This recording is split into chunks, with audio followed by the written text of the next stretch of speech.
Good morning पिला माने माई academy बा मो पाठशाला को तुम मानक स्वागत।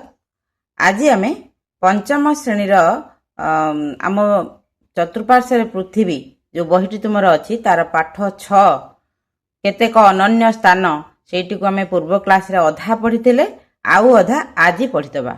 आज ये कंप्लीट करदबा। तेणु भिडियोटी को तुम मैंने शेष पर्यंत देख आ भिडियोटी भल लगिले लाइक आ शेयर करदब आ चैनल टी को सब्सक्राइब करदब। तेरे चल पाठ आम कौटू छाड़ी से ही आरंभ करवा।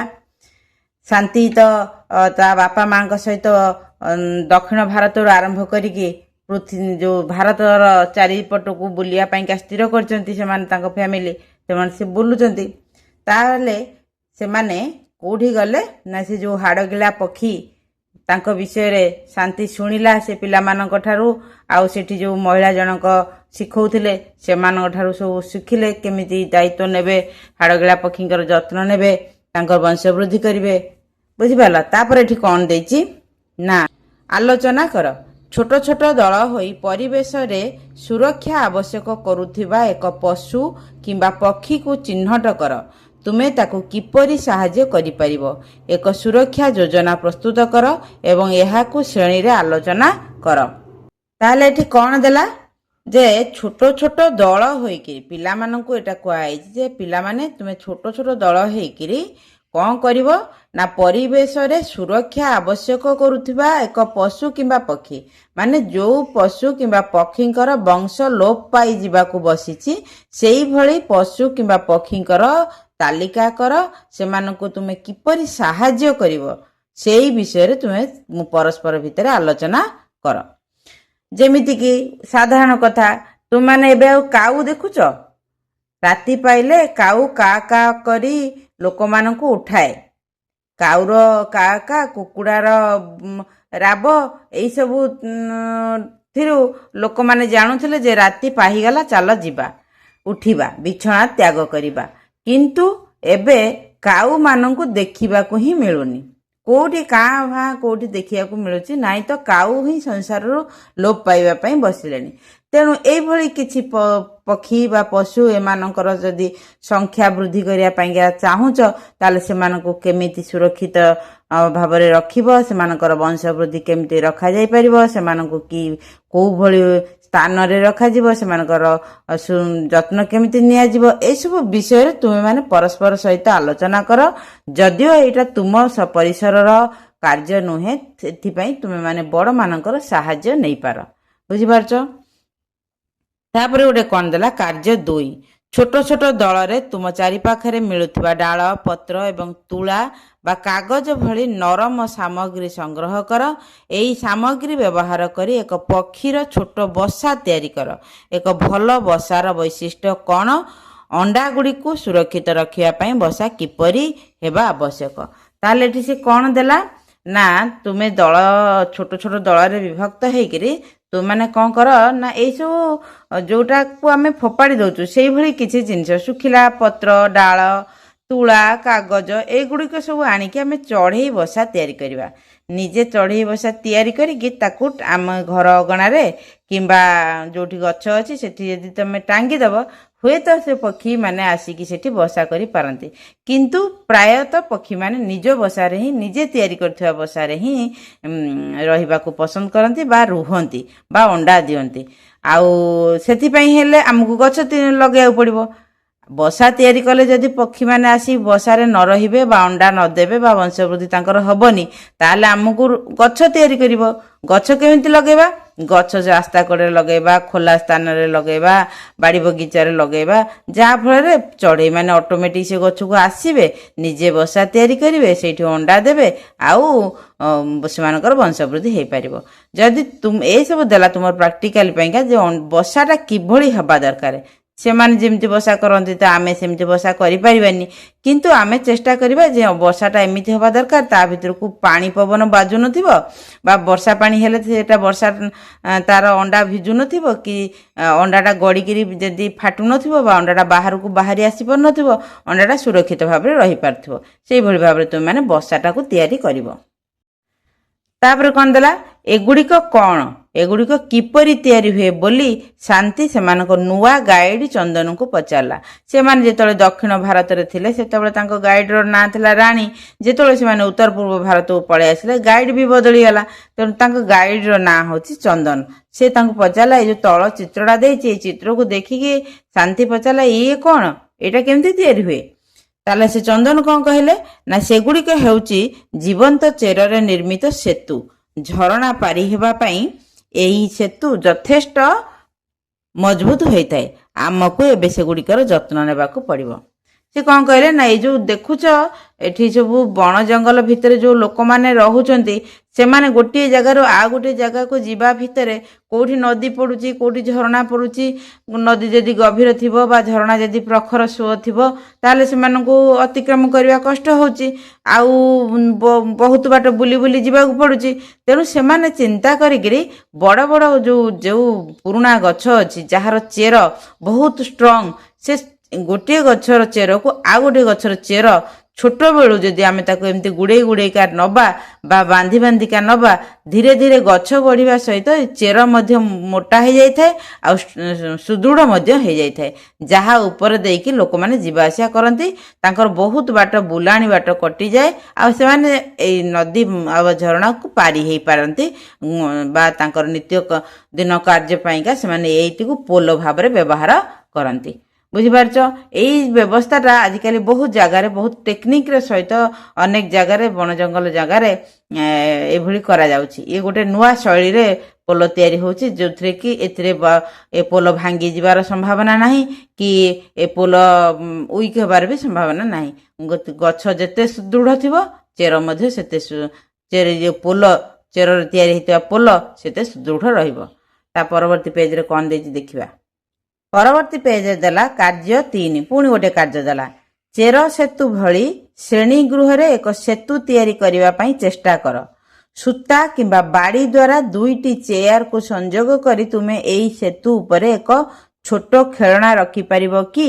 ଏଇଟା ତୁମ ସ୍କୁଲ କ୍ଲାସରୁମ୍ରେ ତୁମମାନେ ଚାହିଁଲେ କରିପାରିବ, କିନ୍ତୁ ହୁଏତ ଏଇ କାମ କରିବା ପାଇଁ ପରମିଶନ ନ ମିଳିପାରେ। କିନ୍ତୁ ତୁମର ଏଇ ବିଷୟଟିକୁ ପଢ଼ଉଥିବା ଯେଉଁ ଟିଚର, ତୁମର ଏଇ ସବଜେକ୍ଟ ପଢ଼ଉଥିବା ଟିଚରଙ୍କ ଅନୁମତି କ୍ରମେ ତୁମେ ଏଇଟିକୁ ପ୍ରାକ୍ଟିକାଲି ତୁମେ କରିପାରିବ। 2ଟା ଚେୟାରକୁ ଆଣିବ, ସୂତା ସାହାଯ୍ୟରେ କିମ୍ବା ବାଡ଼ି ସାହାଯ୍ୟରେ ତାକୁ ଯୋଡ଼ିବ ଆଉ ତାକୁ ପୋଲ ଭଳି ତିଆରି କରିବ, ତା ଉପରେ ଗୋଟେ ଛୋଟ ଖେଳଣାଟିଏ ରଖିବ। ବୁଝିପାରୁଛ? ତାପରେ କ'ଣ ଦେଲା? ଦ୍ୱୀପପୁଞ୍ଜ ଓ ଉତ୍ତର ପୂର୍ବାଞ୍ଚଳ ଅନୁସନ୍ଧାନ କରି ସେମାନେ ଅନେକ ବିସ୍ମୟକର ଉଦ୍ଭିଦ ଓ ପ୍ରାଣୀ ଦେଖିଲେ।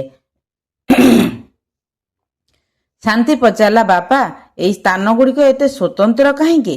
ବାପା ପୁଣି ହସି ହସି କହିଲେ, ଏଠାରେ ମିଳୁଥିବା ଅନେକ ଗଛଲତା ଏବଂ ପ୍ରାଣୀ ପୃଥିବୀର ଅନ୍ୟ କୌଣସି ସ୍ଥାନରେ ଦେଖାଯାଆନ୍ତି ନାହିଁ।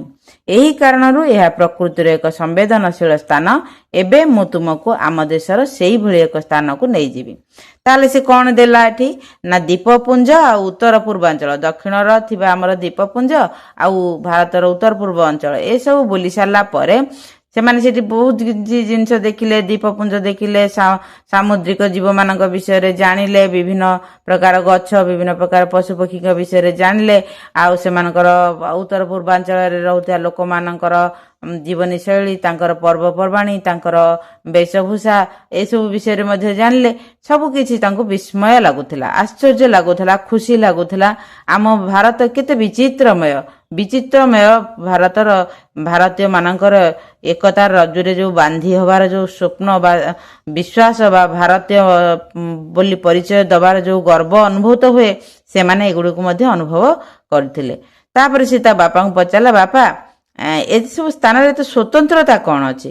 ତ ତା ବାପା ସେଇ କଥା କହିଲେ, ତୁ ସେଠି ଯେମିତି ଦେଖିଲୁ ଦ୍ୱୀପପୁଞ୍ଜରେ କିଛି ନିର୍ଦ୍ଦିଷ୍ଟ ଗଛଲତା ଅଛି, ଉତ୍ତର ପୂର୍ବ ଅଞ୍ଚଳରେ କିଛି ନିର୍ଦ୍ଦିଷ୍ଟ ଗଛଲତା ଅଛି ବା ପଶୁପକ୍ଷୀ ଅଛନ୍ତି ବା ଲୋକମାନଙ୍କର ଜୀବନଶୈଳୀ ଅଲଗା, ଏଠି ମଧ୍ୟ ଠିକ୍ ସେଇଭଳି ତୁ ଯୁଆଡ଼େ ଯିବୁ ସଠିକ୍ କିଛି ନା କିଛି ବିଭିନ୍ନତା ପାଇବୁ ଆଉ ବିଭିନ୍ନତା ଭିତରେ ଏକତା ମଧ୍ୟ ଦେଖିବାକୁ ମିଳିବ। ତାପରେ କ'ଣ ଦେଲା? ଏହି କାରଣରୁ ଏହା ପ୍ରକୃତିର ଏକ ସମ୍ବେଦନଶୀଳ ସ୍ଥାନ। ଏବେ ମୁଁ ତୁମକୁ ଆମ ଦେଶର ସେଇଭଳି ଗୋଟିଏ ସ୍ଥାନକୁ ନେବି। ସେ କୋଉ ସ୍ଥାନକୁ ସେ ନେଲେ ଦେଖିବା। ତୁମେ 4ର୍ଥ ଶ୍ରେଣୀରେ ଭାରତୀୟ ବିଶାଳ ଗୁଣ୍ଡୁଚି ମୂଷା ବିଷୟରେ ପଢ଼ିଥିଲ ବୋଲି ମନେ ଅଛି କି? ଆମେ ଏବେ ଯେଉଁ ସ୍ଥାନକୁ ଯିବା ଏହା ସେଇଠାରେ ଦେଖାଯାଏ। ବିଶାଳକାୟ ଗୁଣ୍ଡୁଚି ମୂଷା କୋଉଠି ଅଛି ମୁଁ ତ ଜାଣିନି, ତାକୁ ଦେଖିବା କୋଉଠି ଲେଖା ହେଇଛି। ବୁଝିପାରୁଛ? ତାପରେ ଏଠି କ'ଣ ଦେଲା? पश्चिम घाट पर्वतमाला एबे उत्तर पूर्व सरीगला तापर से आसिले पश्चिम को पश्चिम घाट पर्वतमाला पर्वतमाला माने तू तो बुझी पारथो अनेक गुड़िए पर्वत धाड़ी धाड़ी ठिया है कि माला भलिया देखा जाउची बोली पर्वतमाला कहा जाउची ना।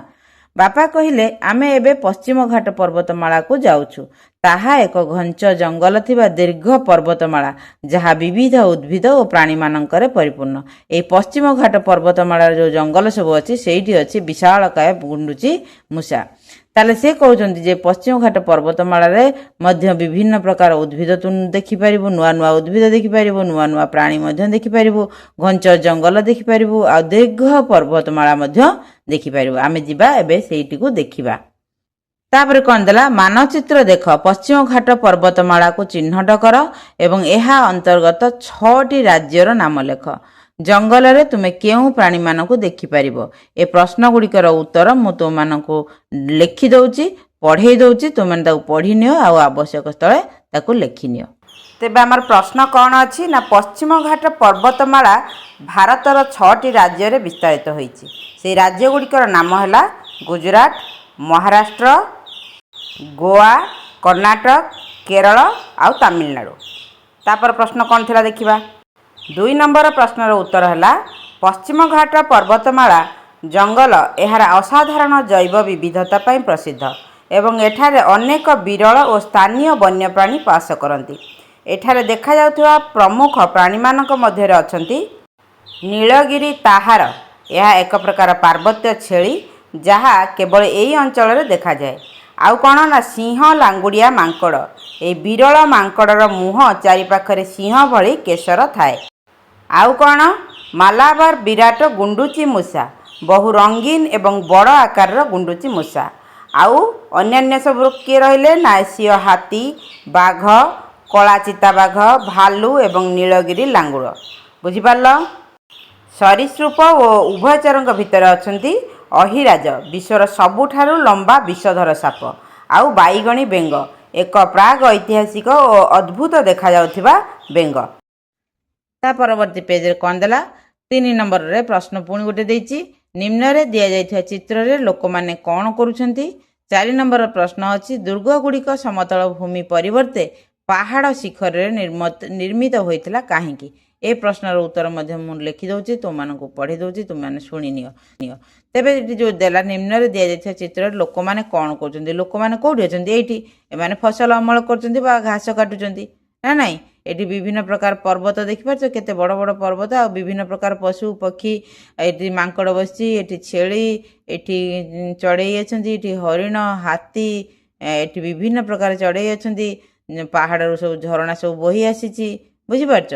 तेणु प्राकृतिक परिवेश रे समस्ते रहिचंती एटी मनुष्य ठारू पशु पक्षी कीट पतंग समस्त आ भितरे रहिचंती। तापर कोन देला ना सिंह लांजिया मांकड़। ये गोटे प्रजातिर मांकड़ सिंह लांजिया मांकड़ माने केवल यही देखा जाती बोली बापा कहले। द्वीपपुंजरे देखा जिबा भली एही अंचल मध्ये केतेक पशु और पक्षी देखा जाती। बापा पचारे तुम्हें जान कि भारतर अनेक नदी ए पहाड़ गुड़िकर उत्पत्ति होता है। से माने बर्तमान जाइछन्ति कोटिकी पश्चिम घाट पर्वतमाला। तेणु पश्चिम घाट पर्वतमाला आमर मुख्यतः को नदी बही आसी गोदावरी कृष्णा और कावेरी। ये जो मुख्य नदी गुड़िक यही पहाड़ पश्चिम घाट पर्वतमाला बाहरी। जदिओ गोदावरी बाहरी कौटू पश्चिम घाट पर्वतमालार त्रयंबकेश्वर ठारू बाहरी। आउ कृष्णा कावेरी सेमती अलगा पर्वतमाला बाहरी। तेणु किंतु ये पश्चिम घाट पर्वतमाला ये जो पर्वत सब देखुच तार भर ही से गुड़िक बाहरी। बुझिपार। तेणु से बापा से कथा कहले तू जमी द्वीपपुंजरे गोटे निर्दिष्ट प्रकार पशु पक्षी की देखिलु जो मैंने कि सही अंचल रही पारती बंची पारती सेमती पश्चिम घाट पर्वतमाला निर्दिष्ट अंचल पशु पक्षी मान से रही पारती। एठारे गोटे स्पेशल सिंह लांजिया मांकड़ एठारे ही देखा मिले एगुड़िक आउ कौटे देखा मिले ना। 4 नंबर प्रश्न थिला दुर्ग गुड़िक समतल भूमि परिवर्ते पहाड़ शिखर रे निर्मित होउथिला बा होइथिला काहेकि। उत्तर रे कौन लिखिबा ना शत्रु मानक आक्रमण रक्षा पाइबा पाई एवं सुरक्षा दृष्टि दुर्ग गुड़िक पहाड़ शिखर रे निर्मित होउथिला। पहाड़ उपरु चारिपाखर शत्रु सैन्यक गतिविधि उपरे नजर रखा जाई पारुथिला बा सहजरे नजर रखी हेउथिला। बुझिपारल। ତାପରେ ଏଠି କ'ଣ ଥିଲା, ଏଇ ପଶ୍ଚିମଘାଟ ପର୍ବତମାଳାରୁ ବାହାରିଥିବା 3ଟି ନଦୀର ନାମ ଲେଖ। ତୁମମାନେ ଯେଉଁଟା କହିଲି ଗୋଦାବରୀ, କୃଷ୍ଣା ଆଉ କାବେରୀ। ତାହେଲେ ଦେଖିବା ପରବର୍ତ୍ତୀ ପେଜ୍ରେ କ'ଣ ଦେଇଛି। ତ ପରବର୍ତ୍ତୀ ପେଜ୍ରେ କ'ଣ ଦେଲା ନା, ଏଇ ପାହାଡ଼ ଗୁଡ଼ିକରେ ଅନେକ ଗଛଲତା ପାରମ୍ପରିକ ଔଷଧ ପ୍ରସ୍ତୁତିରେ ବ୍ୟବହୃତ ହୁଏ। ଏହି ଗଛଲତା ଗୁଡ଼ିକ ମଧ୍ୟରୁ ଅନେକ କେବଳ ଏହି ଅଞ୍ଚଳରେ ବଢ଼ିଥାନ୍ତି। ଅନେକ ଆଦିବାସୀ ସମ୍ପ୍ରଦାୟ ଏବଂ ଜଙ୍ଗଲରେ ବାସ କରୁଥିବା ଅନ୍ୟାନ୍ୟ ଲୋକମାନେ ପିଢ଼ି ପରେ ପିଢ଼ି ଏଠାରେ ବାସ କରି ଆସୁଛନ୍ତି। ସେମାନେ ସେମାନଙ୍କର ଖାଦ୍ୟ, ଔଷଧ ଏବଂ ଜୀବିକା ପାଇଁ ଜଙ୍ଗଲର ଗଛଲତା ଉପରେ ନିର୍ଭର କରୁଛନ୍ତି। ଏତିକି ତ ଅନ୍ତତଃ ତୁମମାନେ ଜାଣିଥାଅ ଯେ ଆମେ ବର୍ତ୍ତମାନ ସୁଦ୍ଧା ଯାହା ଯାହା ପଢ଼ିକି ଆସିଲେଣି ଏଇ ବିଷୟବସ୍ତୁରେ, ସେଥିରେ ଆମେ ଗୋଟିଏ କଥା ସାଧାରଣ ଜାଣୁଛୁ ଯେ ଜଙ୍ଗଲ ଆମ ପାଇଁ ନିତ୍ୟାନ୍ତ ଆବଶ୍ୟକ। ଜଙ୍ଗଲରେ ବା ଜଙ୍ଗଲ ଉପରେ ନିର୍ଭର କରୁଥିବା ଲୋକମାନେ ଜଙ୍ଗଲଜାତ ଦ୍ରବ୍ୟ, ଗଛର ଫଳ, ଫୁଲ, ଚେର ଆଉ ଔଷଧ ପାଇଁ ଜଙ୍ଗଲ ଉପରେ ବା ଗଛ ଉପରେ ନିର୍ଭର କରୁଛନ୍ତି। ତେଣୁ ଜଙ୍ଗଲର ସୁରକ୍ଷା ଆମର ସବୁଠାରୁ ବଡ଼ ଦାୟିତ୍ୱ ବା କର୍ତ୍ତବ୍ୟ ମଧ୍ୟ ଆମର, ବୁଝିପାରୁଛ। ତେଣୁ ଏଠିକାର ଯେଉଁ ପଶ୍ଚିମଘାଟ ପର୍ବତମାଳା ଯେଉଁ ଦେଲା, ସେଠିକାର ଯେଉଁ ଲୋକମାନେ ରହୁଛନ୍ତି ବା ଆଦିବାସୀମାନେ ଯେଉଁ ରହୁଛନ୍ତି ସେଇ ଜଙ୍ଗଲ ଭିତରେ, ସେମାନେ ଜଙ୍ଗଲ ଉପରେ ନିର୍ଭର କରି ରହୁଛନ୍ତି, ଜଙ୍ଗଲର ସୁରକ୍ଷା କରୁଛନ୍ତି, ଜଙ୍ଗଲର ଯତ୍ନ ନେଉଛନ୍ତି ଆଉ ପରିବେଶକୁ ସୁରକ୍ଷିତ ରଖୁଛନ୍ତି। ତେଣୁ ସେମାନେ ଆଉ ମଣିଷ ଆଉ ପ୍ରକୃତି ବା ମଣିଷ ଆଉ ଗଛଲତା ବା ଜଙ୍ଗଲ, ସେମାନଙ୍କ ଭିତରେ ସମ୍ପର୍କ ଅତି ନିବିଡ଼, ମାନେ ପରସ୍ପର ପରିପୂରକ, ବୁଝିପାରୁଛ। ତାପରେ କ'ଣ ଦେଲା ପରପରାରେ, ଯେ ଠିକ୍ ସେହି ସମୟରେ ଶାନ୍ତି ଗୋଟିଏ ଗଛ ତଳେ ନୋଟବୁକ୍ ଓ କ୍ୟାମେରା ଧରିଥିବା ଦଳେ ଶିକ୍ଷାର୍ଥୀଙ୍କୁ ଦେଖିଲା। ସେ ପଚାରିଲା, ସେମାନେ କ'ଣ କରୁଛନ୍ତି? ତା ପୂର୍ବରୁ ଆମେ ଯେମିତି ଦେଖିଥିଲେ ଯେଉଁ ହାଡ଼ଗିଳା ପକ୍ଷୀମାନଙ୍କ ବିଷୟରେ ଜଣେ ମହିଳା କେତେଜଣ ଶିଶୁମାନଙ୍କୁ ବୁଝଉଥିଲେ ସେମାନଙ୍କର କେମିତି ବଂଶ ରକ୍ଷା କରିବା କଥା, ଏଠି ସେମିତି ଏଇ ପଶ୍ଚିମଘାଟ ପର୍ବତମାଳା ବୁଲୁଥିବା ସମୟରେ ଶାନ୍ତି ଦେଖିଲା ଯେ ଖାତା କଲମ ଧରିଛନ୍ତି ଆଉ କ୍ୟାମେରା ଧରିଛନ୍ତି କେତେଜଣ ପିଲା ଆଉ ଜଣେ କେହି ବୟସ୍କ, ଏମାନେ ଶିକ୍ଷକ ହେଇଥିବେ ବୋଧେ, ଏଇଭଳି ଭାବରେ ଶିକ୍ଷକ ଆଉ ଛାତ୍ରଛାତ୍ରୀ ବୁଲୁଥିବାର ଦେଖିଲା। ସେ ପଚାରିଲା, ସେମାନେ ସେଠି କ'ଣ କରୁଛନ୍ତି? ଶିକ୍ଷାର୍ଥୀମାନଙ୍କୁ ଗାଇଡ୍ କରୁଥିବା ସତୀଶ କହିଲେ, ଏହି ଶିକ୍ଷାର୍ଥୀମାନେ ଏକ ସର୍ବେକ୍ଷଣ କରୁଛନ୍ତି। ବିଦ୍ୟାଳୟ, ଚାଷୀ ଏବଂ ବିଶେଷଜ୍ଞଙ୍କ ସହାୟତାରେ ଆମେ ପଶ୍ଚିମଘାଟରେ 200ରୁ ଅଧିକ ପ୍ରକାରର ଆମ୍ବ ପାଇଲୁ ଏବଂ ଏହାକୁ ଲିପିବଦ୍ଧ କଲୁ। ଏବେ ଆମେ ପଣସ ଓ ଜାମୁକୋଳି ଗଛ ମଧ୍ୟ ଦେଖୁଛୁ। ସେ କ'ଣ କହିଲେ, ଯେମିତି ସେଠି ଜଣେ ମହିଳା ବୁଝଉଥିଲେ, ଏଠି ସେମିତି ଯେଉଁ ଶିକ୍ଷାର୍ଥୀମାନଙ୍କୁ ଆଣିକି ଆସିଥିବା ଜଣେ ଶିକ୍ଷକ, ସିଏ ପଚାରିଲେ ବା ତାଙ୍କୁ ଯେଉଁ ଏଇସବୁ ବିଷୟରେ ପଶ୍ଚିମଘାଟ ପର୍ବତମାଳା ବିଷୟରେ ବୁଝିବା ପାଇଁକା ବା ସର୍ବେକ୍ଷଣ କରିବା ପାଇଁକା ବା ରିସର୍ଚ୍ଚ କରିବା ପାଇଁକା ଆସିଥିବା ଶିକ୍ଷକ ଜଣକ କହିଲେ ଯେ ଆମେ ଏଇ ଜଙ୍ଗଲକୁ ଆସିଛୁ ସର୍ବେକ୍ଷଣ କରିବା ପାଇଁ। ଏଇ ଜଙ୍ଗଲରେ କ'ଣ କ'ଣ ସବୁ ଅଛି, କେଉଁ କେଉଁ ପ୍ରଜାତିର ଗଛ ଅଛନ୍ତି, ପଶୁମାନେ ଯେଉଁ ଅଛନ୍ତି ବା ପକ୍ଷୀମାନେ ଯେଉଁ ଅଛନ୍ତି ସେମାନେ କେତେ ପ୍ରକାରର ଅଛନ୍ତି, ସେମାନଙ୍କ ସଂଖ୍ୟା କେତେ ଅଛି, ଏସବୁ ବିଷୟ ଆମେ ସର୍ବେକ୍ଷଣ କରିବୁ ବୋଲି ଏଠିକି ଆସିଛୁ। ଆଉ ଆମେ ସର୍ବେକ୍ଷଣ ଭିତରେ ଆମେ ଏଠି ପାଇଲୁ ଯେ 200ରୁ ଅଧିକ ପ୍ରକାରର ଆମେ ଏଠି ଆମ୍ବ ଗଛ ପାଇଲୁ, ଆଉ ଏବେ ଜାମୁକୋଳି ଆଉ ପଣସ ଏ ଗଛ ଯାଉଛୁ ଖୋଜିବୁ, ବୁଝିପାରିଲ। ତାପରେ କ'ଣ ଦେଲା, ଶାନ୍ତି ଆଶ୍ଚର୍ଯ୍ୟ ହୋଇ ଭାବିଲା, ମୁଁ ମୋ ଅଞ୍ଚଳରେ ଥିବା ଗଛ ଓ ଫଳ ପାଇଁ ଏପରି କିଛି କାର୍ଯ୍ୟ କରିପାରିବି କି?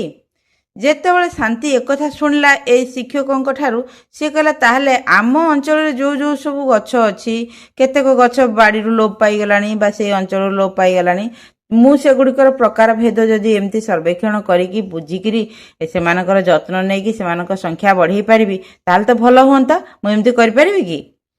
ତାପରେ କ'ଣ ହେଲା, କାର୍ଯ୍ୟ 4, ତୁମ ରାଜ୍ୟରେ ଫଳୁଥିବା ଏକ ଫଳ କିମ୍ବା ପନିପରିବା ବାଛ। ଏହା ବିଭିନ୍ନ ପ୍ରକାରର ହୋଇପାରେ। ତୁମେ ତୁମ ଶିକ୍ଷକ କିମ୍ବା ବୟସ୍କ ଲୋକଙ୍କ ସାହାଯ୍ୟ ନେଇ ସ୍ଥାନୀୟ ଅଞ୍ଚଳରେ ମିଳୁଥିବା ଏକାଧିକ ପ୍ରକାରର ନିର୍ଦ୍ଦିଷ୍ଟ ଫଳ ପନିପରିବାର ତାଲିକା ପ୍ରସ୍ତୁତ କର। ସେ ଯାଉଛି ଯେ ତୁମ ଅଞ୍ଚଳରେ କ'ଣ କ'ଣ ସବୁ ଫଳ ଫଳୁଛି, କ'ଣ କ'ଣ ପନିପରିବା ହେଉଛି, କ'ଣ ସବୁ ଚାଷ ହେଉଛି, କି ଗଛ ଅଛି, ଏସବୁ ବିଷୟ ତୁମେମାନେ ତୁମ ବୟସ୍କ ଘରେ ଗୁରୁଜନମାନଙ୍କୁ ହେଉ କିମ୍ବା ସାହି ପଡ଼ିଶାର ଗୁରୁଜନମାନଙ୍କୁ ହେଉ କିମ୍ବା ତୁମର ଶିକ୍ଷକମାନଙ୍କୁ ହେଉ, ଯାହାକୁ ବି ହେଉ ପଚାରିକିରି ତୁମେମାନେ ଏଗୁଡ଼ିକର ତାଲିକା କର। ସେ ଗ୍ରାମବାସୀ ଯାହାକୁ ବି ହେଉ ତୁମେମାନେ ତାଲିକା ପ୍ରସ୍ତୁତ କର। ତାପରେ ଦେଲା, ପଶ୍ଚିମଘାଟ ଦେଇ ଯାତ୍ରା ଶେଷ ହେବାକୁ ଯାଉଥିଲା। କିନ୍ତୁ ଶାନ୍ତି ମନରେ ଅନେକ ପ୍ରଶ୍ନ ଉଙ୍କି ମାରୁଥିଲା। ଗୋଟିଏ ଜାଗାରୁ ତ ଆଉ ଗୋଟେ ଜାଗାକୁ ବୁଲୁଛନ୍ତି, ବିଭିନ୍ନ କଥା ଜାଣୁଛନ୍ତି, ବିଭିନ୍ନ ତଥ୍ୟ ସଂଗ୍ରହ କରୁଛନ୍ତି, ତଥାପି ଶାନ୍ତିର ମନ ଶାନ୍ତି ହେଉନାହିଁ। ତା ମନରେ ଆହୁରି ଅନେକ ପ୍ରଶ୍ନ ଆଉ ଅନେକ ଅସମାହିତ ପ୍ରଶ୍ନ। ବୁଝିପାରୁଛ? ତା ପରବର୍ତ୍ତୀ ପେଜରେ କ'ଣ ଅଛି ଦେଖିଦେବା। ବାପା କହିଲେ, ମୁଁ ତୁମକୁ ନୀରବ ଉପତ୍ୟକା ଜାତୀୟ ଉଦ୍ୟାନ ବିଷୟରେ ମଧ୍ୟ କହିବି। ଏହା କେରଳର ଏକ ସୁନ୍ଦର କୃଷି ବାପା କହିଲେ, ମୁଁ ତୁମକୁ ନୀରବ ଉପତ୍ୟକା ଜାତୀୟ ଉଦ୍ୟାନ ବିଷୟରେ ମଧ୍ୟ କହିବି। ଏହା କେରଳର ଏକ ସୁନ୍ଦର କୃଷି ବହୁଳ ଅରଣ୍ୟ, ଯାହା ଅନେକ ବିରଳ ଉଦ୍ଭିଦ ଓ ପ୍ରାଣୀମାନଙ୍କର ବାସସ୍ଥଳୀ। ଏଠାରେ ଅନ୍ୟ କୃଷି ବହୁଳ ଅରଣ୍ୟ ପରି ସାଧାରଣତଃ ଝିଙ୍କାରି ଭଳି କୀଟପତଙ୍ଗ ଶବ୍ଦ ଶୁଣାଯାଏ ନାହିଁ। ଏହି ଅରଣ୍ୟରେ କୌଣସି ଶବ୍ଦ ଶୁଣାଯାଉନଥିବାରୁ ଏହାର ଏପରି ନାମକରଣ ହୋଇଛି। ବାପା କ'ଣ କହୁଛନ୍ତି ଯେ ତୁମକୁ ମୁଁ ନୀରବ ଉପତ୍ୟକା ବିଷୟରେ କହିବି, ଆଉ ତୁମକୁ ସେ ଜାଗାକୁ ମଧ୍ୟ ଦେଖେଇ ନେବି। ନୀରବ ଉପତ୍ୟକା ମାନେ ଏମିତି କୌଣସି ଜାଗା ଅଛି ଯୋଉଠି କିଛି ସ୍ୱର ଶବ୍ଦ ନଥିବ? ବାପା କହିଲେ, ଏମିତିର ନାମକରଣ କାହିଁକି ହେଇଛି ନା ଏଇ ଅରଣ୍ୟରେ କୌଣସି ଶବ୍ଦ ଶୁଭାଯାଏ ନା, ଏମିତିକି ଝିଙ୍କାରିର ଶବ୍ଦ ମଧ୍ୟ ଶୁଣାଯାଏ ନାହିଁ। ଏଇଟା ଆମର କୋଉଠି ଅଛି ନା କେରଳ ରାଜ୍ୟରେ ଅଛି। କେରଳ ହେଉଛି ଗୋଟେ କୃଷି ବହୁଳ ରାଜ୍ୟ। ସେ କୃଷି ବହୁଳ ରାଜ୍ୟର କୃଷି ବହୁଳ ଅରଣ୍ୟ ଭିତରେ ଏଇ ନୀରବ ଉପତ୍ୟକାଟି ଅଛି। ଏଠି ତ ଚାଷ ହେଉଛି ମାନେ ସେ ଚାଷ ଜମିରେ ତ ଝିଙ୍କାରି ଶବ୍ଦ ରାତି ହେଲା ମାନେ ତ ସବୁଆଡ଼େ ଝିଙ୍କାରି ଶବ୍ଦ ଶୁଭେ, କିନ୍ତୁ ଏ ଉପତ୍ୟକାରେ ଶୁଭେ ନା। ତେଣୁ ଏଠିକାର ଏଇ ଉପତ୍ୟକାଟାର ନାଁ ଦିଆଯାଇଛି ନୀରବ ଉପତ୍ୟକା। ବାପା ଆହୁରି କହିଲେ, ବହୁତ ପୂର୍ବରୁ ଏଠାରେ ଏକ ବନ୍ଧର ନିର୍ମାଣ ଯୋଜନା କରାଯାଇଥିଲା, ଯାହା ଏହି ଜଙ୍ଗଲକୁ ଜଳମଗ୍ନ କରିଦେଇଥାନ୍ତା। କିନ୍ତୁ ସମସ୍ତ ଗ୍ରାମବାସୀ, ଶିକ୍ଷାର୍ଥୀ, ବୈଜ୍ଞାନିକମାନେ ଏକାଠି ହୋଇ ନୀରବ ଉପତ୍ୟକା ବଞ୍ଚାଅ ଅଭିଯାନରେ ସାମିଲ ହୋଇଥିଲେ। ପ୍ରକୃତି ପ୍ରତି ସେମାନଙ୍କର ଭଲ ପାଇବା ଏହି ବନ୍ଧ ନିର୍ମାଣ ଯୋଜନାକୁ ସ୍ଥଗିତ ରଖିବାରେ ସାହାଯ୍ୟ କରିଥିଲା। ଆଜି ନୀରବ ଉପତ୍ୟକା ଏକ ସଂରକ୍ଷିତ ଜଙ୍ଗଲ ହୋଇ ରହିଛି, ଯାହା ଦର୍ଶାଉଛି ଯେ ଲୋକମାନେ ଏକାଠି ହୋଇ ଯତ୍ନବାନ ହେଲେ ଜଙ୍ଗଲକୁ ରକ୍ଷା କରାଯାଇପାରିବ। ତାହେଲେ ବାପା ଏଠି କ'ଣ କହିଲେ ନା ଏଇ ଯେଉଁ ନୀରବ ଉପତ୍ୟକା, ଏଇ ଯେଉଁ କେରଳର ଏଇ ଯେଉଁ ଜାଗାଟି ତୁମକୁ ମୁଁ କହୁଛି ଯାହା ବିଷୟରେ, ଏଇଟା ବହୁତ ପୂର୍ବରୁ ଏଠି ଗୋଟେ ନଦୀବନ୍ଧ ହେବା ପାଇଁ ଯୋଜନା ଥିଲା। ଯଦି ନଦୀବନ୍ଧ ହେଇଥାନ୍ତା ତାହେଲେ ବା ଏଠି ଯଦି ଡ୍ୟାମ୍ ପ୍ରସ୍ତୁତ ହେଇଥାନ୍ତା, ଡ୍ୟାମ୍ ତିଆରି ହେଇଥାନ୍ତା, ତାହେଲେ ଏ ଏରିଆ ଜଳମଗ୍ନ ହେଇଯାଇଥାନ୍ତା, ଜଙ୍ଗଲ ନଷ୍ଟ ହେଇଯାଇଥାନ୍ତା, ଆଉ ଏଠି ଲୋକମାନେ ବି ରହିପାରିନଥାନ୍ତେ। ତେଣୁ ଏଇ ବନ୍ଧ ନିର୍ମାଣକୁ ବିରୋଧ କରିକିରି ଗ୍ରାମବାସୀ, ଶିକ୍ଷାର୍ଥୀ, ବୈଜ୍ଞାନିକ ସମସ୍ତେ ଏକାଠି ହେଇଯାଇଥିଲେ। ସମସ୍ତେ ଏହାର ବିରୋଧରେ ସରକାରଙ୍କୁ ମନା କରିଥିଲେ ଯେ ଏଠି ବନ୍ଧ ନିର୍ମାଣ ହେଇପାରିବ ନାହିଁ। ତେଣୁ ଯେତେବେଳେ ସମସ୍ତେ ଏକାଠି ହେଇଗଲେ, ବାଧ୍ୟ ହେଇକିରି ଏଇ ଯୋଜନାଟା ବନ୍ଦ ହେଲା, ସେଠି ଆଉ ବନ୍ଧ ହେଲା ନାହିଁ। ଆଉ ସେଇ ନୀରବ ଉପତ୍ୟକା ବର୍ତ୍ତମାନ ଗୋଟେ ସଂରକ୍ଷିତ ଜଙ୍ଗଲ, ମାନେ ସେଠି ଲୋକମାନଙ୍କୁ, ସେଠି ପଶୁପକ୍ଷୀମାନେ ନିର୍ଭୟରେ ବୁଲାବୁଲି କରୁଛନ୍ତି, ସେମାନଙ୍କର ଯତ୍ନ ବି ନିଆଯାଉଛି, ସେମାନଙ୍କ ଉପରେ ନଜର ବି ରଖାହେଇଛି, ଆଉ ତାଙ୍କୁ ଜଗିବା ପାଇଁକା ବି ଲୋକ ଅଛନ୍ତି। ସେଥିପାଇଁକା ବାପା କହିଲେ ଯେ ଯଦି ଲୋକମାନେ ଏକାଠି ହେଇଯିବେ, ସମସ୍ତେ ଯଦି ଏକାଠି ହେଇଯିବେ, ତାହେଲେ ଆମର ଜଙ୍ଗଲକୁ ରକ୍ଷା କରାଯାଇପାରିବ, ପରିବେଶକୁ ସୁରକ୍ଷିତ ରଖାଯାଇପାରିବ, କିନ୍ତୁ ଲୋକମାନଙ୍କ ଭିତରେ ଏକତା ଥିବା ଦରକାର। ତାପରେ କ'ଣ କହିଲା ନା ଆମର ପାହାଡ଼ ଗୁଡ଼ିକ ବିଭିନ୍ନ ଜୀବ, କାହାଣୀ ଏବଂ ରହସ୍ୟରେ ପରିପୂର୍ଣ୍ଣ। ଏଠାରେ ଛୋଟ ଛୋଟ ଔଷଧୀୟ ଗୁଳ୍ମ ଠାରୁ ଆରମ୍ଭ କରି ବିଶାଳ ନଦୀ ପର୍ଯ୍ୟନ୍ତ ଏବଂ ବିରଳ ପ୍ରାଣୀ ଠାରୁ ଆରମ୍ଭ କରି ମଣିଷ ପର୍ଯ୍ୟନ୍ତ ସବୁ କିଛି ସମ୍ପର୍କିତ। ଆମକୁ ଏହି ସ୍ଥାନ ଗୁଡ଼ିକ ଏବଂ ସେମାନଙ୍କର ସମ୍ପର୍କକୁ ବୁଝିବା ଏବଂ ସେଗୁଡ଼ିକୁ ସୁରକ୍ଷା ଦେବା ଆବଶ୍ୟକ। ବାପା ସେ ଏକା କଥା କହିଲେ, ଆଗରୁ ଯାହା କୁହାଯାଉଥିଲା ଯେ ମଣିଷ, ପଶୁ, ପକ୍ଷୀ, ଜୀବ, ଗଛ, ଲତା ସମସ୍ତେ ପରସ୍ପର ନିର୍ଭରଶୀଳ, ସମସ୍ତଙ୍କ ପାଇଁ ସମସ୍ତେ ଦରକାର। ତେଣୁ ଆମେ ସମସ୍ତଙ୍କର ସୁରକ୍ଷା କରିବା ଦରକାର। ଆମେ କେବଳ ଆମ କଥା ଚିନ୍ତା କରିବାନି ଯେ ଆମେ କେବଳ ବଞ୍ଚିବା, ଆଉ କିଏ ରହିଲେ କେତେ, ନ ରହିଲେ କେତେ। କିନ୍ତୁ ନା, ଆମେ ରହିପାରିବା ନାହିଁ। ଆମେ ଏକା ଚାହିଁଲେ ଆମେ ଏକା ସୁରକ୍ଷିତ ରହିପାରିବା ନାହିଁ, ବଞ୍ଚିପାରିବା ନାହିଁ। ଆମକୁ ବଞ୍ଚିବାକୁ ହେଲେ ଆମ ପାଇଁ ପ୍ରକୃତି ଯାହା ଯାହା ସବୁ ଦେଇଛି, ନଦୀ, ନାଳ, ଝରଣା, ପାହାଡ଼, ପର୍ବତ, ଗଛ, ଲତା ସମସ୍ତଙ୍କର ଯତ୍ନ ନେବାକୁ ପଡ଼ିବ, ସମସ୍ତଙ୍କର ସୁରକ୍ଷିତ ରଖିବାକୁ ପଡ଼ିବ, ଆଉ ସମସ୍ତଙ୍କୁ ସହିତ ଆମକୁ ବଞ୍ଚିବାକୁ ପଡ଼ିବ। ତାହେଲେ ଯାଇ ଆମେ ବଞ୍ଚିପାରିବା। ବୁଝିପାରୁଛ? ତାପରେ କ'ଣ ଦେଇଛି ଦେଖିବା। ତାପରେ ଦେଲା ତୁମେ ଜାଣିଛ କି ସଂରକ୍ଷିତ ଅଞ୍ଚଳ ଗୁଡ଼ିକ ହେଉଛି ଜଙ୍ଗଲ, ନଦୀ କିମ୍ବା ପାହାଡ଼ ଭଳି ସ୍ୱତନ୍ତ୍ର ସ୍ଥାନ ଯାହାକୁ ସରକାର ଏହି ଅଞ୍ଚଳର ପ୍ରାଣୀ, ଉଦ୍ଭିଦ ଓ ପ୍ରକୃତିକୁ ସୁରକ୍ଷା ଦେବା ପାଇଁ ଯୋଜନା କରିଛନ୍ତି। ଏହି ଅଞ୍ଚଳ ଗୁଡ଼ିକରେ ଲୋକଙ୍କୁ ଗଛ କାଟିବାକୁ କିମ୍ବା ପ୍ରାଣୀମାନଙ୍କର କ୍ଷତି କରିବାକୁ ଅନୁମତି ଦିଆଯାଏ ନାହିଁ। ପଶ୍ଚିମ ଘାଟରେ ବନ୍ୟପ୍ରାଣୀ ଅଭୟାରଣ୍ୟ, ଜାତୀୟ ଉଦ୍ୟାନ ଏବଂ ବ୍ୟାଘ୍ର ସଂରକ୍ଷଣ ଭଳି 50ରୁ ଅଧିକ ସଂରକ୍ଷିତ ଅଞ୍ଚଳ ଅଛି। ଏଗୁଡ଼ିକ ସିଂହଲାଞ୍ଜିଆ ମାଙ୍କଡ଼, ବାଘ, ହାତୀ ଏବଂ କୁଚିଳାଖାଇ ପରି ବିରଳ ପ୍ରାଣୀଙ୍କୁ ସୁରକ୍ଷା ଦେବାରେ ସାହାଯ୍ୟ କରେ ଏବଂ ଜଙ୍ଗଲ ଓ ନଦୀଗୁଡ଼ିକୁ ସୁରକ୍ଷିତ ରଖେ। ତାହେଲେ ସଂରକ୍ଷିତ ଜଙ୍ଗଲ ବା ରିଜର୍ଭ ଫରେଷ୍ଟ ଅର୍ଥ ସେ ନିର୍ଦ୍ଦିଷ୍ଟ ଏରିଆରେ ଯେଉଁ ଜଙ୍ଗଲ ଥିବ ସେ ଜଙ୍ଗଲରେ ରହୁଥିବା ପଶୁପକ୍ଷୀମାନେ ନିର୍ଭୟରେ ବୁଲାବୁଲି କରିପାରିବେ, କିନ୍ତୁ ସରକାରଙ୍କର ଲୋକମାନେ ସେଠି ତାଙ୍କ ଉପରେ ନଜର ରଖିବେ, ତାଙ୍କର ଯତ୍ନ ନେବେ। ଆଉ ଯେମିତିକି କେହି ଗଛ ନ କାଟନ୍ତି, କେହି ପଶୁ ଶିକାର ନ କରନ୍ତି, କୌଣସି ପ୍ରକାର ଅସୁବିଧା ନ ହୁଏ। ଆଉ ସେଠି ଯେଉଁ ନଦୀ ଝରଣା ବହିଯାଇଛି ସେ ନଦୀ ଝରଣା ଗୁଡ଼ିକ ମଧ୍ୟ ପରିଷ୍କାର ରହିବ, ସୁରକ୍ଷିତ ରହିବ। କୌଣସି ଜାଗାରେ ଯେମିତି ନଦୀବନ୍ଧ ତିଆରି ନ ହୁଏ। ଆଉ ଏଇଭଳି ଭାବରେ ପଶ୍ଚିମଘାଟ ପର୍ବତମାଳାରେ 50ରୁ ଅଧିକ ସଂରକ୍ଷିତ ଅଞ୍ଚଳ ଅଛି, ଯୋଉଠିକି ବାଘ ଅଛନ୍ତି, ଆଉ ସିଂହଲାଜିଆ ମାଙ୍କଡ଼ ଅଛନ୍ତି, ହାତୀ ଅଛନ୍ତି, କୋଚିଳାଖାଇ, ଯେଉଁମାନେ ବିରଳ ପ୍ରାଣୀ ଯେଉଁମାନେ ଧୀରେ ଧୀରେ ଲୋପ ପାଇବାକୁ ବସିଲେଣି ସେମାନଙ୍କର ବଂଶ ରକ୍ଷା ପାଇଁ ମଧ୍ୟ ଏଠି ସବୁ ଯୋଜନା ଅଛି। ବୁଝିପାରିଲ? ତାହେଲେ ତା ପରବର୍ତ୍ତୀ ପେଜରେ କ'ଣ ଅଛି ଦେଖିବା। ତା ପରବର୍ତ୍ତୀ ପେଜରେ ଦେଲା ପଶ୍ଚିମ ଘାଟ ପର୍ବତମାଳାରେ ଥିବା 3ଟି ସଂରକ୍ଷିତ ଅଞ୍ଚଳର ତାଲିକା କର। ଶାନ୍ତି ଏବଂ ତାର ପରିବାର ଆଣ୍ଡାମାନ ଦ୍ୱୀପପୁଞ୍ଜରେ ରହିଥିଲେ। ବର୍ତ୍ତମାନ ସେମାନେ 3ଟି ସମୁଦ୍ରର ମିଳନସ୍ଥଳ ଭାରତ ଭୂଖଣ୍ଡର ଦକ୍ଷିଣତମ ପ୍ରାନ୍ତ କନ୍ୟାକୁମାରୀ ଆଡ଼କୁ ବାହାରିଲେ। ସେମାନେ ଆରମ୍ଭ କରିଥିଲେ କୋଉଠୁ ନା ଆଣ୍ଡାମାନ ନିକୋବର ଦ୍ୱୀପପୁଞ୍ଜରୁ, ତାପରେ ଗଲେ ଉତ୍ତର ପୂର୍ବ, ତାପରେ ଗଲେ ପଶ୍ଚିମ ଘାଟ, ତାପରେ ଆସିଲେ ପୁଣି ଦକ୍ଷିଣକୁ ପୁରା କନ୍ୟାକୁମାରୀକୁ। ସବୁ କଡ଼ ଯାକ ସେମାନେ ବୁଲି ଆସିଲେ। ସମୁଦ୍ରରେ ଥିବା ପ୍ରବାଳ ଠାରୁ ଆରମ୍ଭ କରି ପାହାଡ଼ରେ ଚେର ନିର୍ମିତ ସେତୁ, ପଶ୍ଚିମ ଘାଟର ମସଲା ଜାତୀୟ ଉଦ୍ଭିଦରେ ପରିପୂର୍ଣ୍ଣ ଜଙ୍ଗଲ ପର୍ଯ୍ୟନ୍ତ ପ୍ରତ୍ୟେକ ସ୍ଥାନର ସ୍ୱତନ୍ତ୍ରତା ବିଷୟରେ ମଧ୍ୟ ଆମେ ଶିଖିଥାଉ। ପ୍ରତ୍ୟେକ ଅଞ୍ଚଳ ନିଜସ୍ୱ ବନ୍ୟପ୍ରାଣୀ, ଉଦ୍ଭିଦ, ମନୁଷ୍ୟ ଏବଂ ପ୍ରକୃତିର ରହସ୍ୟ ଇତ୍ୟାଦିରେ ପରିପୂର୍ଣ୍ଣ। ବିଭିନ୍ନ ଅଞ୍ଚଳର ଲୋକମାନେ ଭିନ୍ନ ଭିନ୍ନ ଭାବରେ ବାସ କରନ୍ତି, କିନ୍ତୁ ସବୁଠାରେ ସେମାନେ ପ୍ରକୃତି ଉପରେ ନିର୍ଭର କରନ୍ତି ଏବଂ ନିଜସ୍ୱ ଉପାୟରେ ଏହାର ଯତ୍ନ ନିଅନ୍ତି। ତାହେଲେ ଶାନ୍ତି ଆଉ ତାର ପରିବାର ଯେଉଁ ପୁରା ଭାରତଟିକୁ ଆମର ଚାରିପଟ ଯାକ ବୁଲିଲେ, ତାହେଲେ ସେଠି କ'ଣ ଦେଖିଲେ ନା ବିଭିନ୍ନ ସ୍ଥାନରେ ବିଭିନ୍ନ ପ୍ରକାର ପଶୁପକ୍ଷୀ ଦେଖିଲେ, ବିଭିନ୍ନ ପ୍ରକାର ମଣିଷ ଦେଖିଲେ। ସେମାନଙ୍କର ଚାଲିଚଳନ, ବେଶଭୂଷା ବା ତାଙ୍କର ପରମ୍ପରା ଇତ୍ୟାଦି ଏଗୁଡ଼ିକ ମଧ୍ୟ ଅଲଗା ଅଲଗା। ସେଗୁଡ଼ିକୁ ମଧ୍ୟ ସବୁଥିରେ ସ୍ୱତନ୍ତ୍ରତା। କୌଣସି ଜାଗା, କୌଣସି ନିର୍ଦ୍ଦିଷ୍ଟ ଜାଗା ଆଉ ଗୋଟେ ଜାଗା ସହିତ କମ୍ପେୟାର କରାଯାଇ ପାରିବନି। ସବୁ ସ୍ଥାନର କିଛି ନା କିଛି ସ୍ୱତନ୍ତ୍ରତା ଅଛି। ତେଣୁ ସବୁ ଜାଗାରେ ଗୋଟିଏ ସାଧାରଣ କଥା ଅଛି ଯେ ମଣିଷ ସବୁବେଳେ ପ୍ରକୃତି ଉପରେ ନିର୍ଭର କରୁଛି, ବା ମଣିଷ କେବଳ ନୁହଁ, ଜୀବଜଗତ ବଞ୍ଚିବା ପାଇଁ ପ୍ରକୃତି ଉପରେ ନିର୍ଭର କରୁଛି। ତେଣୁ ଆମେ ପ୍ରକୃତିର ଯତ୍ନ ନେବା, ନିଜସ୍ୱ ଉପାୟରେ ଯତ୍ନ ନେବା। କିଛି ନାହିଁ,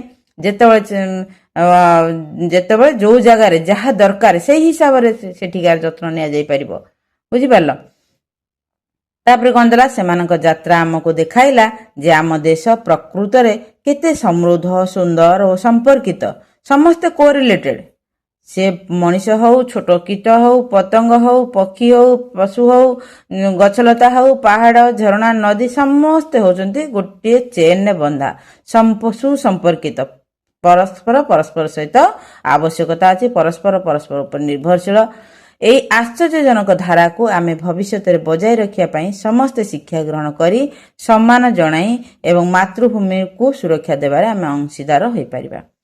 ତେଣୁ ସେ ଏଇଥିରୁ ଶିଖିଲା ଯେ ଆମେ ଯେଉଁ ଭାରତର ପୁରା ସବୁଯାକ ଦିଗ ଆମେ ବୁଲି ପାରିଲୁ, ବୁଲିବାକୁ ଯାଇଥିଲୁ, ସେଥିରୁ କ'ଣ ଶିଖିଲୁ ନା ଏତେ ବିଚିତ୍ର, ଏତେ ବିବିଧତା ପରେ ମଧ୍ୟ ଆମେ ହେଉଛୁ ଭାରତୀୟ।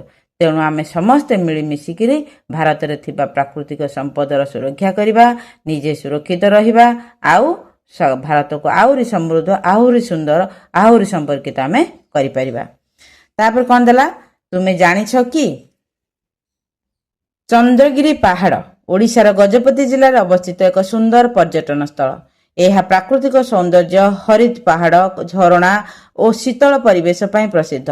ଚନ୍ଦ୍ରଗିରିକୁ ଲିଟିଲ୍ ତିବ୍ବତ ବୋଲି ମଧ୍ୟ କୁହାଯାଏ, କାରଣ ଏଠାରେ ତିବ୍ବତୀୟ ଶରଣାର୍ଥୀ କଲୋନୀ ଓ ସୁନ୍ଦର ବୌଦ୍ଧ ମଠ ଅଛି। ପ୍ରକୃତିର ସାନ୍ନିଧ୍ୟ, ସାହିତ୍ୟିକ ଓ ଧାର୍ମିକ ପରିବେଶ ଚନ୍ଦ୍ରଗିରି ପାହାଡ଼କୁ ପର୍ଯ୍ୟଟକମାନଙ୍କ ପାଇଁ ଏକ ଆକର୍ଷଣୀୟ ସ୍ଥାନ କରିଥାଏ। ଚିଲିକା ହ୍ରଦ ଭାରତର ସବୁଠୁ ବଡ଼ ଲୁଣି ପାଣିର ହ୍ରଦ। ଏହା ଓଡ଼ିଶାର ପୁରୀ, ଖୋର୍ଦ୍ଧା ଓ ଗଞ୍ଜାମ ଜିଲ୍ଲାରେ ପ୍ରସାରିତ।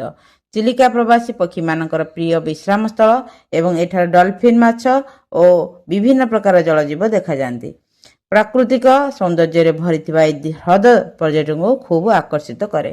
ଏଠି ଦିଟା ଜାଗା ବିଷୟରେ ଦେଲା ଯୋଉଟାକି ଆମ ଓଡ଼ିଶାରେ ଅବସ୍ଥିତ।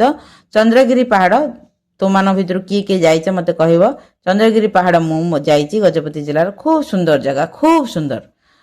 ଆମେ ମାନେ ଚନ୍ଦ୍ରଗିରି ପାହାଡ଼ର ଶିଖରକୁ ଯିବା ପାଇଁ ହେଲେ ଆମକୁ ମାନେ ପୁରା ତୀଖ ରାସ୍ତା ଦେଇକି ଯିବାକୁ ପଡ଼ିବ। ତାର ୟୁଟର୍ଣ୍ଣଟା ପୁରା ଏକଦମ ତେଣୁ ସେଥିରେ ଗାଡ଼ି ଡ୍ରାଇଭର ଉପରେ ଡିପେଣ୍ଡ କରୁଛି ସେ ଚଲେଇ ପାରିବ କି ନାହିଁ। ଆମେମାନେ ଯେତେବେଳେ ଯାଇଥିଲୁ ପ୍ରଚୁର ବର୍ଷା ହେଉଥିଲା, ଅକ୍ଟୋବର ମାସରେ ଯାଇଥିଲୁ, କି ବର୍ଷା, ଯେମିତି ଚାରି ମେଘ ଏକାଠି ହେଇଛନ୍ତି। ଲ୍ୟାଣ୍ଡସ୍ଲାଇଡ୍ ବି ଆମ ଆଗରେ ହେଉଥାଏ, କିନ୍ତୁ ଫେରିବାର ବି ବାଟ ନଥାଏ। ଆମେ ଆଉ ଚନ୍ଦ୍ରଗିରି ପାହାଡ଼ ଶୀର୍ଷ ଆଉ ମାତ୍ର 2-3 କିଲୋମିଟର ଥିଲା। ଆମେ ଗୋଟେ ନିର୍ଦ୍ଦିଷ୍ଟ ଜାଗାରେ ଟିକେ ଗାଡ଼ି ରଖିକିରି ବୁଲେଇକି ପଳେଇ ଆସିଲୁ। ବହୁତ ଭୟଙ୍କର ଥିଲା ସେ ଦୃଶ୍ୟ। କିନ୍ତୁ ଯଦି ପାଗ ଭଲ ଥିବ ତାହେଲେ ସେ ପ୍ରକୃତିକୁ ସୌନ୍ଦର୍ଯ୍ୟକୁ ଉପଭୋଗ କରିବାର କୁଆଡ଼େ ସମୟ ପଳେଇବ କିଛି ଜାଣିପାରିବନି। ବହୁତ ସୁନ୍ଦର ଜାଗାଟିଏ। ଆଉ ଯେଉଁ ଲିଟିଲ ତିବ୍ବତ ଦେଇଛି, ଆକ୍ଚୁଆଲି ସେଠି ତିବ୍ବତୀୟ ମାନେ ରହିଛନ୍ତି। ସୁନ୍ଦର ବୌଦ୍ଧ ମଠଟିଏ ଅଛି, ବହୁତ ସୁନ୍ଦର। ସେମାନେ ବହୁତ ଶାନ୍ତ, ବହୁତ ଶିକ୍ଷିତ ସେମାନେ। ଆଉ ବହୁତ ଭଲ ଲାଗିଲା ସେ ଜାଗା ବୁଲିବା ପାଇଁକା। ତୁମମାନେ ଯଦି ନ ଯାଇଛ ତାହେଲେ ଚେଷ୍ଟା କରିବ ଗଜପତି ଜିଲ୍ଲାର ଏଇ ଚନ୍ଦ୍ରଗିରି ପାହାଡ଼କୁ ଯିବ, ବହୁତ କିଛି ଅନୁଭୂତି ନିଜ ସହିତ ସାଉଁଟିକି ଆଣିବ। ତା ସହିତ ଦେଲା ଏଠି ଚିଲିକା ହ୍ରଦ। ଆମର ଏଇଟା ଚିଲିକା ହ୍ରଦ କୋଉଠି ଅଛି ନା ପୁରୀ, ଖୋର୍ଦ୍ଧା ଆଉ ଗଞ୍ଜାମ ଜିଲ୍ଲା ବର୍ଡରରେ ଲାଗିକି ଚିଲିକା ହ୍ରଦ ଅଛି। ବିସ୍ତୀର୍ଣ୍ଣ ଚିଲିକା। ସେ ଚିଲିକା ହ୍ରଦର ପାଣି ହେଲା ଲୁଣିଆ। ଚିଲିକା କ'ଣ ପାଇଁ ପ୍ରସିଦ୍ଧ ନା ପକ୍ଷୀମାନଙ୍କ ପାଇଁ। ବିଦେଶାଗତ ପକ୍ଷୀ ଶୀତ ଦିନ ହେଲେ ଯେଉଁ ଅତ୍ୟଧିକ ଥଣ୍ଡା ଅଞ୍ଚଳରୁ ପକ୍ଷୀମାନେ କ'ଣ କରନ୍ତି ନା ଚିଲିକାକୁ ପଳେଇ ଆସନ୍ତି। 3-4 ମାସ ପର୍ଯ୍ୟନ୍ତ ସେମାନେ ସେଇଠାରେ ହିଁ ବସବାସ କରନ୍ତି। ଅବଶ୍ୟ ଏବେ ପକ୍ଷୀମାନଙ୍କର ସଂଖ୍ୟା ବହୁ ପରିମାଣରେ କମିଗଲାଣି, କାରଣ ଜଳବାୟୁର ପରିସ୍ଥିତି ବା ପାଣିପାଗ ଯୋଗୁଁ ସେମାନଙ୍କର ସଂଖ୍ୟା ମଧ୍ୟ କମିଗଲାଣି, ଆଉ ସେମାନଙ୍କ ଆସିବାଟା ବି କମିଗଲାଣି। ତ ଲୋକମାନେ ଶୀତ ଦିନେ କେବଳ ଚିଲିକା ଯାଆନ୍ତି ପକ୍ଷୀମାନଙ୍କୁ ଦେଖିବା ପାଇଁକା। ସେଠି ଆଉ କ'ଣ ଅଛି ନା ଡଲଫିନ୍ ଅଛି, ମାଛ ଅଛି, ବିଭିନ୍ନ ପ୍ରକାର ଜଳଜୀବ ମଧ୍ୟ ଦେଖିବାକୁ ମିଳେ ଚିଲିକା ହ୍ରଦରେ। ତେଣୁ ପ୍ରତ୍ୟେକଟି ରାଜ୍ୟ, ପ୍ରତ୍ୟେକଟି ଜାଗା ଭାରତର ସୌନ୍ଦର୍ଯ୍ୟରେ ପରିପୂର୍ଣ୍ଣ। କେବଳ ଯୋଉଠି କଳକାରଖାନା କରାଯାଇକି ସେ ସୌନ୍ଦର୍ଯ୍ୟକୁ ନଷ୍ଟ କରାଯାଉଛି, ଯାହା ଫଳରେ କି ପ୍ରାକୃତିକ ବିପର୍ଯ୍ୟୟର ସମ୍ମୁଖୀନ ଆମକୁ ହେବାକୁ ପଡୁଛି। ଏବେ ଚାଲ ଦେଖିବା ପରବର୍ତ୍ତୀ ପେଜରେ କ'ଣ ଅଛି। ତେବେ ବିଷୟ ତୁମର ସରିଗଲା। ଏବେ ତୁମର କିଛିଟା ଚିନ୍ତା କରିବା ପାଇଁକା ଦେଇଛି। କ'ଣ ଦେଇଛି ଚିନ୍ତା କରିବା ପାଇଁ ଦେଖିବା ନା ଭାରତ ଭ୍ରମଣର ଏଇ ଯାତ୍ରାରେ ତୁମକୁ କେଉଁଠି ସବୁଠାରୁ ଅଧିକ ଆଶ୍ଚର୍ଯ୍ୟ ଲାଗିଲା ଓ କାହିଁକି? ଏଗୁଡ଼ା ତୁମେ ନିଜେ କହିବ। ତୁମେ ଏତେ ଜାଗା ତ ଶାନ୍ତି ବୁଲିଲା, ତା ଭିତରୁ କେଉଁ ଜାଗାଟା ତୁମକୁ ଭଲ ଲାଗିଲା, କେଉଁ ଜାଗାଟାକୁ ଆଶ୍ଚର୍ଯ୍ୟ ଲାଗିଲା ତୁମେ କହିବ। ତୁମେ କେଉଁ ସ୍ଥାନକୁ ଯିବାକୁ ସବୁଠାରୁ ଅଧିକ ଇଚ୍ଛା କରୁଛ, ସେଠାରେ କ'ଣ କରିବ? ଏଇ ଯେଉଁ ଜାଗା ଗୁଡ଼ିକ ଭିତରୁ ତୁମେ କେଉଁଠିକି ଯିବାକୁ ଚାହୁଁଛ ବା ଆଉ କେଉଁ ଜାଗାକୁ ଯିବାକୁ ଚାହୁଁଛ ସେ ବିଷୟରେ ତୁମେ କହିବ, ଆଉ ସେଠି ଯାଇ କ'ଣ କରିବ। 3 ନମ୍ବରରେ ଦେଲା ଏହି କାହାଣୀରେ ବର୍ଣ୍ଣିତ ଅଞ୍ଚଳ ଓ ତୁମ ଅଞ୍ଚଳ ଭିତରେ କି କି ସାମଞ୍ଜସ୍ୟ ଅଛି, କି ପାର୍ଥକ୍ୟ ଅଛି। ତୁମେ ଯେଉଁ ଅଞ୍ଚଳ ବୁଲିବାକୁ ଯାଉଛ ସେଠିକାର ଲୋକ, ସେଠିକାର ପାଣିପାଗ, ସେଠିକାର ଗଛଲତା, ପଶୁପକ୍ଷୀ ସହିତ ତୁମ ଅଞ୍ଚଳର ଲୋକମାନଙ୍କୁ ଆଉ ତୁମ ଅଞ୍ଚଳର ପଶୁପକ୍ଷୀ ଗଛଲତା ମାନଙ୍କୁ କମ୍ପେୟାର କରିବ। ସମାନ ଅଛି କି କିଛି ପାର୍ଥକ୍ୟ ଅଛି, ସେ ବିଷୟରେ ତୁମେ ପରସ୍ପର ଆଲୋଚନା କରିବ। 4 ନମ୍ବରରେ ଦେଲା ନିମ୍ନଲିଖିତ ଜଳଚର ପ୍ରାଣୀମାନଙ୍କୁ ସେମାନଙ୍କର ବୈଶିଷ୍ଟ୍ୟ ସହିତ ମେଳ କରିବା। ଏଟା ଗୋଟେ ସ୍ତମ୍ଭ ମିଳନ ଭଳିଆ ଦେଇଛି, ଆମେ ଦେଖିବା କ'ଣ କରାଯାଇପାରିବ ଏଠି। এই ଚିତ୍ରଟା କ'ଣ ଡଲଫିନ୍, ଏଇଟା ହେଲା ଅଲିଭ୍ ରିଡଲେ କଇଁଛ, ଏଇଟା ହେଉଛି ପ୍ରବାଳ, ଆଉ ଏଇଟା ହେଲା ସମୁଦ୍ର ଘୋଡ଼ା, ଇଏ ହେଉଛି ଗୋଟେ ପ୍ରକାର ମାଛ, ଏଇଟା ହେଲା ଷ୍ଟାର ଫିସ୍, ଏଇଟା ହେଲା ଜେଲିଫିସ୍, ଏଇଟା ହେଲା ଅକ୍ଟୋପସ୍। ତାହେଲେ କ'ଣ ଦେଇଛି? ଏହାର ମସ୍ତିଷ୍କ ନାହିଁ କିନ୍ତୁ ଏହାର ବାହୁ ନଷ୍ଟ ହୋଇଗଲେ ବାହୁର ପୁନର୍ବୃଦ୍ଧି ହୁଏ। କୋଉଟା ହେଇଥିବ? ଏଇଟା ଷ୍ଟାର ଫିସ୍। ଘୋଡ଼ା ମୁହଁ ପରି ମୁହଁ ଥାଇ ସିଧା ପହଁରି ପାରୁଥିବା ମାଛ, ଏଇଟା ସମୁଦ୍ର ଘୋଡ଼ା। ସମୁଦ୍ର ବେଳାଭୂମିକୁ ଆସି ଅଣ୍ଡା ଦେଉଥିବା କଠିନ ଖୋଳପାଯୁକ୍ତ ପ୍ରାଣୀ କଇଁଛ, ଅଲିଭ୍ ରିଡଲେ କଇଁଛ। ଏହାର 8ଟି ହାତ ଅଛି ଓ ଲୁଚିବା ପାଇଁ ଶରୀରର ରଙ୍ଗ ପରିବର୍ତ୍ତନ କରିପାରେ, ଅକ୍ଟୋପସ୍। ଶୁଣ୍ଡ ଥିବା ସାମୁଦ୍ରିକ ଫୁଲଙ୍କ ଗହଣରେ ନିରାପଦରେ ରୁହେ ଏହି ମାଛଟା। ଛୋଟ ଛୋଟ ସାମୁଦ୍ରିକ ପ୍ରାଣୀ ଯାହା ରଙ୍ଗୀନ ପ୍ରବାଳ ଓ ମାଛଙ୍କ ପାଇଁ ଘର ତିଆରି କରେ। ଏଠି ପ୍ରବାଳ। ଏହାର ଶରୀର ନରମ ସ୍ୱଚ୍ଛ ଏବଂ ଏହା କର୍ଷିକା ସାହାଯ୍ୟରେ ଦଂଶନ କରେ। ଜେଲିଫିସ୍ ବୁଦ୍ଧିମାନ ସ୍ତନ୍ୟପାୟୀ ପ୍ରାଣୀ ଯେଉଁମାନେ ଦଳରେ ରୁହନ୍ତି ଓ ବାୟୁରେ ଶ୍ୱାସକ୍ରିୟା କରନ୍ତି, ସେ ହେଲେ ଡଲଫିନ୍। ବୁଝିପାରିଲ? ଏଠି କେତେଟା ପ୍ରଶ୍ନ ଦେଇଛି। 5 ନମ୍ବରରେ ହେନ୍ତାଳ ବଣର କି କି ବିଶେଷତ୍ୱ ରହିଛି। 6 ନମ୍ବରରେ ବିଭିନ୍ନ ଅଞ୍ଚଳର ଲୋକମାନେ ପ୍ରକୃତି ସହିତ କିପରି ସମନ୍ୱୟ ରକ୍ଷା କରି ଜୀବନଯାପନ କରନ୍ତି। ଏ ଦୁଇଟା ପ୍ରଶ୍ନର ଉତ୍ତର ମୁଁ ତୁମମାନଙ୍କୁ ଲେଖି ଦେଉଛି, ତୁମମାନେ ତାକୁ ପଢ଼ିନିଅ ଆଉ ଶୁଣିନିଅ। 7 ନମ୍ବରରେ ଦେଇଛି କ'ଣ ନା ସମୃଦ୍ଧ ଭାରତର ବିଭିନ୍ନ ଚିତ୍ର ସଂଗ୍ରହ କରି ଏକ କଲଜ ପ୍ରସ୍ତୁତ କର। ଏଠି ବିଭିନ୍ନ ପ୍ରକାର ଭାରତର ଯେଉଁ ପାଇଁ ଭାରତ ପ୍ରସିଦ୍ଧ ସେସବୁ ଚିତ୍ର ଗୁଡ଼ିକୁ ତୁମମାନେ ଏଠି ଲଗେଇବ। ଏଇଟା ତମର ପ୍ରାକ୍ଟିକାଲ, ଏଥିରେ କିଛି କରିବାର ନାହିଁ। ଏ ପ୍ରଶ୍ନ ଗୁଡ଼ିକର ଉତ୍ତର ମୁଁ ତୁମମାନଙ୍କୁ ଲେଖିଦେଉଛି, ତୁମମାନେ ତାକୁ ଲେଖିନିଅ। ତାହେଲେ 4 ନମ୍ବରର ପ୍ରଶ୍ନ ଥିଲା ହେନ୍ତାଳ ବଣର କି କି ବିଶେଷତ୍ୱ ରହିଛି। ଉତ୍ତର କ'ଣ ଲେଖିବା? ହେନ୍ତାଳ ବଣ ବା ଲୁଣା ଜଙ୍ଗଲ ସମୁଦ୍ର ଉପକୂଳବର୍ତ୍ତୀ ଅଞ୍ଚଳରେ ଦେଖାଯାଏ। ଏହାର ମୁଖ୍ୟ ବିଶେଷତ୍ୱ ଗୁଡ଼ିକ ହେଲା, ପ୍ରଥମ ପଏଣ୍ଟ ହେଲା ସୁରକ୍ଷା କବଚ। ଏହି ବଣ ମହାବାତ୍ୟା, ସାମୁଦ୍ରିକ ଝଡ଼ ଏବଂ ପ୍ରବଳ ଜୁଆର ପ୍ରକୋପରୁ ଉପକୂଳବର୍ତ୍ତୀ ସ୍ଥଳଭାଗ ଓ ଜନବସତିକୁ ରକ୍ଷା କରେ। ଦ୍ୱିତୀୟ ପଏଣ୍ଟ ହେଲା ମୃତ୍ତିକା କ୍ଷୟ ରୋଧ। ଏହି ଗଛଗୁଡ଼ିକର ଚେର ମାଟିକୁ ଶକ୍ତ ଭାବେ ଜାବୁଡ଼ି ଧରି ରଖିଥିବାରୁ ଏହା ସମୁଦ୍ର କୂଳ ଧୋଇଯିବାରୁ ବା ମୃତ୍ତିକା କ୍ଷୟ ହେବାରୁ ରୋକିଥାଏ। ତୃତୀୟ ପଏଣ୍ଟ ହେଲା ଜୈବ ବିବିଧତା। ଏହି ଅଞ୍ଚଳରେ ଅନେକ ବିରଳ ପ୍ରଜାତିର ପ୍ରାଣୀ ଯେମିତିକି ବଉଳା କୁମ୍ଭୀର ଏବଂ ପକ୍ଷୀ ବାସ କରନ୍ତି। ତାହେଲେ ଆମର ପରବର୍ତ୍ତୀ ପ୍ରଶ୍ନ କ'ଣ ଅଛି ନା ବିଭିନ୍ନ ଅଞ୍ଚଳର ଲୋକମାନେ ପ୍ରକୃତି ସହିତ କିପରି ସମନ୍ୱୟ ରକ୍ଷା କରି ଜୀବନଯାପନ କରନ୍ତି। ଉତ୍ତରରେ ଆମେ କ'ଣ ଲେଖିବା ନା ଲୋକମାନେ ନିଜ ଅଞ୍ଚଳର ଭୌଗୋଳିକ ପରିସ୍ଥିତି ଓ ଜଳବାୟୁକୁ ଆଧାର କରି ପ୍ରକୃତି ସହିତ ଖାପ ଖୁଆଇ ଚଳନ୍ତି।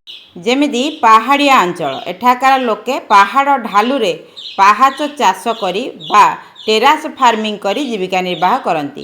ମରୁଭୂମି ଅଞ୍ଚଳରେ ଏଠାରେ ଜଳର ଅଭାବ ଥିବାରୁ ଲୋକମାନେ ସ୍ୱଳ୍ପ ଜଳ ଆବଶ୍ୟକ କରୁଥିବା ଗଛ ଲଗାନ୍ତି ଏବଂ ଜଳ ସଂରକ୍ଷଣ କରି ଚଳନ୍ତି।